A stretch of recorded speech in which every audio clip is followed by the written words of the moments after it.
Some months ago I was sketching thumbnails for a design competition. These are just little quick sketches in pen to establish the basics of a space and a scene. They don't represent a massive amount of time or mental stress, and most of the time when I sketch thumbnails, I try to treat it as a meditative exercise. Most thumbnails don't go anywhere, at least not immediately. For the competition I was working on, the useful sketch turned out to be this one, which went on to become the basis of this finished rendering. However, flipping back through my sketches later on, these two thumbnails caught my eye. Both are about the size of postage stamps, but the idea that they shared, of a suspended walkway passing through a portal, appealed to me. This space didn't have a home in the competition project, but I felt it merited some further exploration.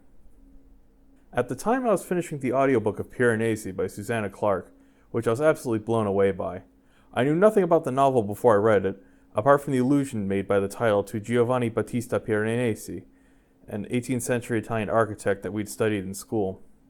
He's most famous for a series of surreal dungeons, partially inspired by the ruins of ancient Rome that he drew, and partially, I have to imagine, inspired by his own imagination. When I finished the novel Piranesi, I followed it up with a selection of short stories by Jorge Luis Borges, the most famous of these being The Library of Babel, a tale which takes place in a library of seemingly infinite scope and dimension, both in terms of the information it contains and the space that it occupies. The Borges story was clearly an influence on the setting of the novel Piranesi, no spoilers, and it also inspired some fantastic black and white etchings by Eric Desmarrières. With Piranesi and Desmarrières as references, I wanted to take another peek at the space which I'd briefly glimpsed in my imagination, and made a few more thumbnails to focus on the contents of that scene. The key elements remained the same. The place was some sort of library, not exactly like Borges', but implicitly vast and cavernous, with an enormous heavy walkway and suspended above the bookshelves, like one of the gantries in Piranesi's prisons. The walkway passes through an immense stone pillar, which provides a visual contrast to the spidery steel construction of the walkway. In one side of the stone mass, a door, which leads to an elevator. Then that leads either to the floor of the reading room below or into some sort of implied higher space above. The placement of the observer in the scene is important as well. I find that I prefer the illustrations on mine to have a very deliberate, immersive first-person eyeline. I wanted to maintain the sense that the viewer could see a lot both above and below them, but that was far more on all sides that they couldn't see. To that end, I made another borrow from Piranesi, and made the not very architectural decision to not sweat the structure. I knew that the walkway was suspended by steel cables from somewhere, but as to what they were anchored to, I honestly still don't know. With nothing else in the frame, there's the implication that there's some sort of ceiling structure supporting them and a roof above that, but I find it far more interesting to leave the details of that to the imagination. In professional practice, this would be grossly irresponsible, since in real life all of those structural loads have to find their way to the ground somehow. It's pretty atypical for my work as well, since I usually revel in designing interesting ceilings and structures. Case in point, this design for a library reading room of mine, which has a lot of its DNA in this final project. Here the whole point of the space was finding joy in the wooden structure holding the vaulted ceiling aloft. And in this scene, the realism was so important to me that I even integrated the sprinkler design into the ceiling itself. Whereas in this project, I decided that the point was to unwind by being as deliberately surreal as possible, and to focus on communicating atmosphere and a sense of the implied. Now, usually when I work on a project like this, I spend a lot more time sketching by hand. I go through several iterations of each of the key elevations, plans, and sections. However, since this project was going to be just one view, no more, I opted instead to go straight to modeling. Like most architectural illustrations, I use a computer rendering of a digital model as a base to build the image up from. People use different software for this, and it's a matter of personal preference what type you use. If you want to follow along at home and try something like this for yourself, you can always go with SketchUp. Or, if you're not of an architectural bent, Blender is more than powerful enough for this type of work. Personally, I use ArchiCAD since I find it has the best balance of flexibility and precision, which allows me to model both freely, flexibly, and with some degree of precision. For this project, I didn't record the modeling process since in this case, it basically was the design process. All of the detail, the size and the proportion of the elements, their style and materiality, I made while modeling. This means that if you were to watch the footage, it would be a lot of control Zing and scaling things up and down until I was happy with them. Not necessarily gripping stuff even when shown at 12 times speed. One important thing to note, however, is that I started by blocking out the main volume of the space and locking the camera into its final position. This meant I didn't spend any time modeling things which wouldn't be visible in the final image, but it meant that I was also designing everything in 3D rather than in planned section or elevation. This may sound like an obvious choice to game design modelers or industrial designers, but architects are pretty hard-coded typically to draw everything in 2D and then only to translate things into 3D when they're nearly done. I find that this is partially learned behavior from technical drawing. A little of it is probably some holdover modernist dogma, and it's also partially a bias implicit within the modeling software that architects typically use. Anyway, since I intended this image to be in black and white as an allusion to the illustrations which inspired it, I didn't bother to apply any material textures in ArchiCAD. Instead, I decided to add them in post on top of a white model, or clay, render, which is just a rendering of a model with all the materials, apart from the glass, shown as a matte white surface. When I'm not going to do multiple renderings of the same model, this is often my go-to, since it doesn't save any time to program materials in the computer for a one-off image. Once the image is rendered out in 4K, I export it and bring it into my photo editing program. Now you may have noticed that this isn't Photoshop. This is Affinity Photo. And as far as I can tell, it's as closely copied off of Photoshop as they could get without being sued by Adobe. The first thing I did here was to put a gray layer in the background, and then add a black and white adjustment layer to the top of the stack to strip out the color. Then, on top of the gray, I paint the light from the sky on the other side of the windows.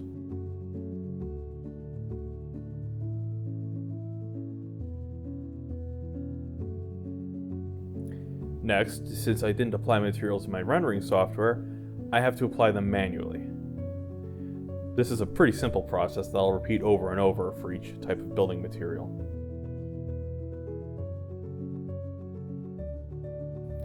First, I create a new folder in the Layers menu.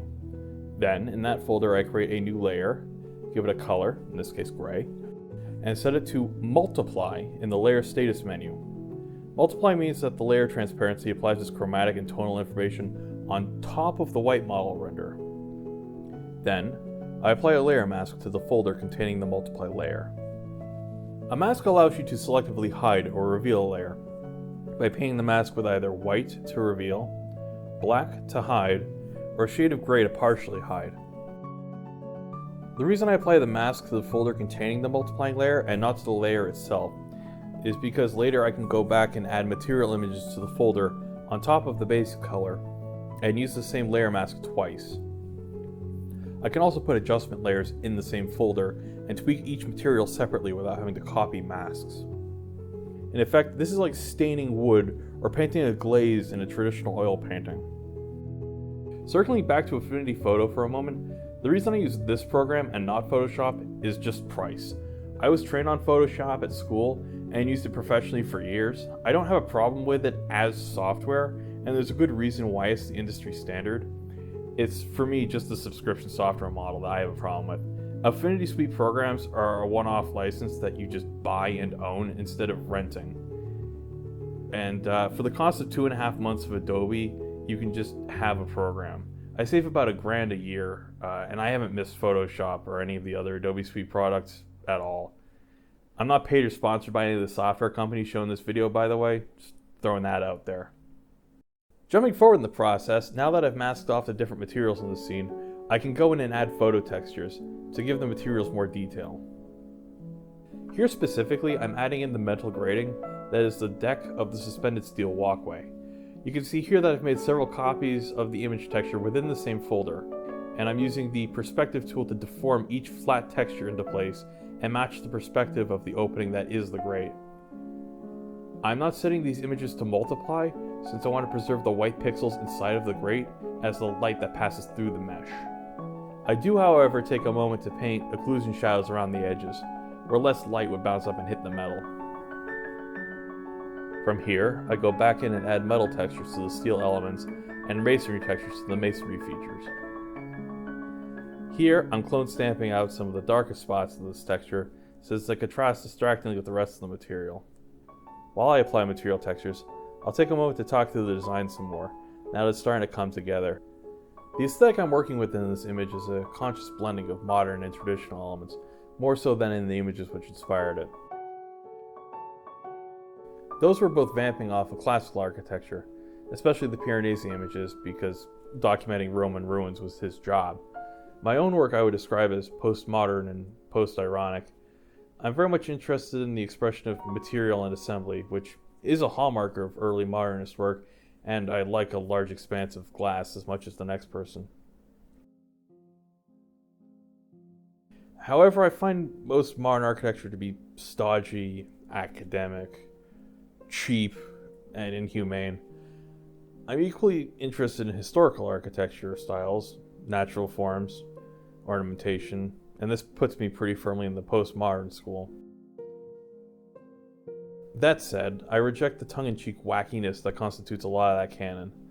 Much of postmodern design is a commentary on or an outright parody of other buildings, and that's not me. I want my designs to have their own essence, and as corny as it sounds, to be beautiful in their own right. A lot of the design choices in this image are leaning towards some pre-war, not quite Art Deco modernism. In retrospect, there's a bit of the Bradbury building in there, and a bit of cribbing off of Hector Guimard. The distended elliptical portal could have been a simple arch, but I wanted to scoop along the bottom as well to emphasize the heavy masonry volume being penetrated by the walkway, and to create a mirrored form to weaken the sense of space having a distinct up or down. I duplicated the form in the heads of the lanterns that run along the parapet, but I abstained from repeating the form to the point of motif, because as the focal point of the image, I wanted it to contrast with the rest of the space. I also made a lot of deliberate lighting choices here. The main light source was always going to be the sunlight coming in through the windows, but in any real interior space, there was always going to be a mix of both natural and artificial lights. For most of the artificial lights, I went with hanging pendant lights, to reinforce the sense of suspension in air, and the mystery of just what the ceiling is and what's holding all these things up there. I added pole lanterns to the parapet to emphasize the perspective vanishing towards the portal, and to make the handrail and anyone who might be standing at the handrail seem smaller and dwarfed by the space. Last, there are 3 accent lights by the portal, and 1 accent light at the head of the elevator door, just to lead the eye a little bit more towards the right-hand side of the frame. I wanted to give the scene a mild narrative, a sense that something had happened there at some point, to strengthen the illusion that it is a real place. To that end, I decided to add some loose paper and stools scattered across the floor in the foreground. I don't know who or what caused this mess, but it's interesting to speculate.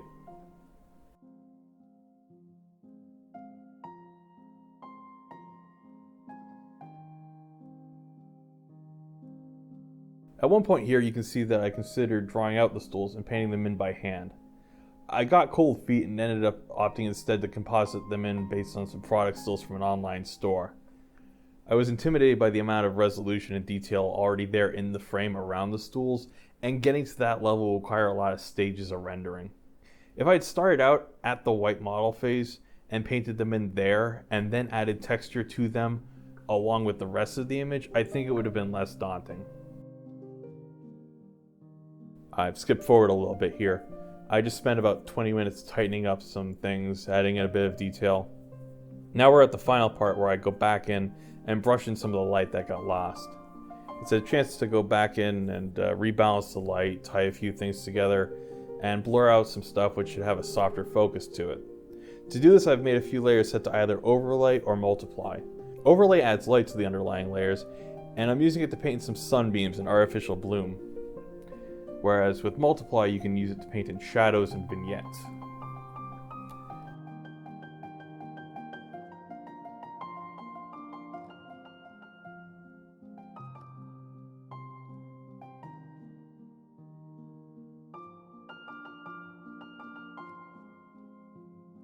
And with that, let's go to the final image.